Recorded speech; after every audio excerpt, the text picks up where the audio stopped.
sœurs, comme tu le sais aujourd'hui, c'est notre dernière vidéo sur l'adversité. En tout cas, j'espère que les 4 autres vidéos t'ont vraiment plu et que surtout, ça t'a vraiment encouragé. Aujourd'hui, pour terminer dans notre dernière vidéo concernant l'adversité, au fait, on va faire un petit récap rapide et on va faire un petit rappel pour terminer.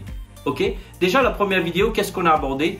C'est la façon d'aborder l'adversité. On a partagé rapidement. Tu peux le maximiser, le minimiser, le publier ou sinon l'analyser. Et on s'est dit, j'espère en tout cas ça va t'encourager à le regarder, la première vidéo sur l'adversité. On doit analyser. Donc, deuxième vidéo, on a parlé sur 3 choses primordiales. Tu m'as entendu? 3 choses. C'est pas beaucoup, c'est pas 5, c'est pas 10, c'est pas 15. 3. C'est super simple à retenir. Un pour le Père, un pour le Fils, un pour le Saint-Esprit. En tout cas, 3 choses super simples. Premièrement, ne pas paniquer. Deuxièmement, faire confiance à Dieu que Dieu va stopper l'attaque. Troisième vidéo, nous avons parlé garder l'esprit d'un finisseur. Et c'est quoi? C'est que lorsque tu rentres, lorsque tu traverses quelque chose, tu te dis, je m'arrête pas à moitié, je vais jusqu'au bout. C'est ça l'attitude d'un gagnant en fait. Tout le monde peut commencer une course, mais tout le monde ne termine pas une course. Seuls les champions le terminent. Et j'en suis convaincu que tu es un champion et tu es une championne. Je ne vous oublie pas mes sœurs. On est là avec vous. En tout cas, donc troisième vidéo, garder l'esprit d'un finisseur. Et ensuite, quatrièmement, comme tu le sais pertinemment quand je parle de la parole de Dieu, c'est ce que je disais à David.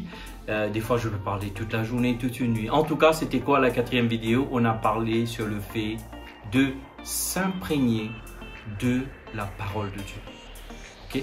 S'imprégner de la parole de Dieu. Donc, le mot de la fin aujourd'hui, c'est quoi? C'est rappelle-toi. Rappelle-toi quoi? Qu'est-ce que je dois me rappeler, Samuel? Tellement de choses. Non, je te dis le plus important. Rappelle-toi bien que dans l'adversité, Dieu est avec toi. Franchement, frères et sœurs, c'est une des choses qui me réconforte énormément. Et je sais que des fois, on vit des situations, quand bien même on est en couple, on est dans le mariage, on est dans une famille, des fois on se sent seul. Mais tu sais, se sentir seul ne veut pas dire qu'on est seul. Je vais le répéter, se sentir seul ne veut pas dire qu'on est seul. Parce que Dieu dit qu'il ne nous abandonne point et il ne nous délaisse point. Laisse-moi te lire un verset rapidement dans le livre de Romains. Je vais lire 2 versets aujourd'hui dans le livre de Romains et on va clôturer, gloire à Dieu. Le verset 31 du chapitre 8, livre de Romains. Livre de Romains, le chapitre 8, le verset 31 nous dit quoi? Que dirons-nous donc à ces choses? Si Dieu est pour nous, qui sera contre nous? Est-ce que tu as entendu ce que Dieu dit sur toi? Si Dieu est pour toi, qui sera contre toi? Et j'aimerais rajouter, aucun diable, aucun démon, aucune adversité ne peut être contre toi. Alors, pas de panique. On se détend. Tout ira pour le mieux parce que Dieu est avec toi.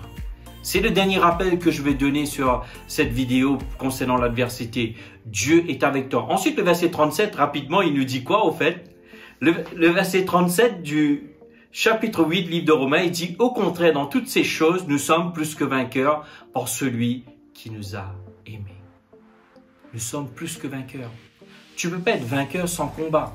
Tu ne peux pas donner le témoignage sans... Tu ne peux pas être un témoin sans de combat. Tu vois, tout ça, ça fait partie de la vie. Tu ne peux pas, je vais répéter, tu ne peux pas avoir de victoire sans combat. Tu ne peux pas donner le témoignage sans test. Ça fait partie de la vie. Alors, la chose que tu dois te rappeler tout le temps, Dieu est avec toi. Juste arrête une seconde. Dis-le. Juste ferme tes yeux. Tu vas voir la portée que ça a. Juste ferme tes yeux et dis-le avec moi. Répète-le. Dieu est avec moi. Oui, répète-le encore une fois. Dieu est avec moi. Tu vois, le fait d'arrêter de le faire, en fait, c'est une pratique que je pratique souvent dans ma vie. Tu sais, moi aussi, je fais face à l'adversité des fois dans ma vie. Je m'arrête, je me regarde dans le miroir, je dis Sam, pas de panique. Frère, tout va bien. Dieu est avec toi. Alors, arrête de t'inquiéter. Ressaisis-toi, frère. C'est ce que je me dis au fait au miroir. Et c'est ce que tu dois te dire aussi. En tout cas, c'est si tu es une sœur, tu dis pas frère. En tout cas, un petit dédicace. En tout cas, on va terminer. Refuse s'il te plaît l'option de perdre. Refuse l'option de baisser les bras. Refuse l'option la pensée que tu es seul. Encore une fois, je vais répéter, l'option de baisser les bras, l'option de perdre. Refuse la pensée que tu es seul, s'il te plaît.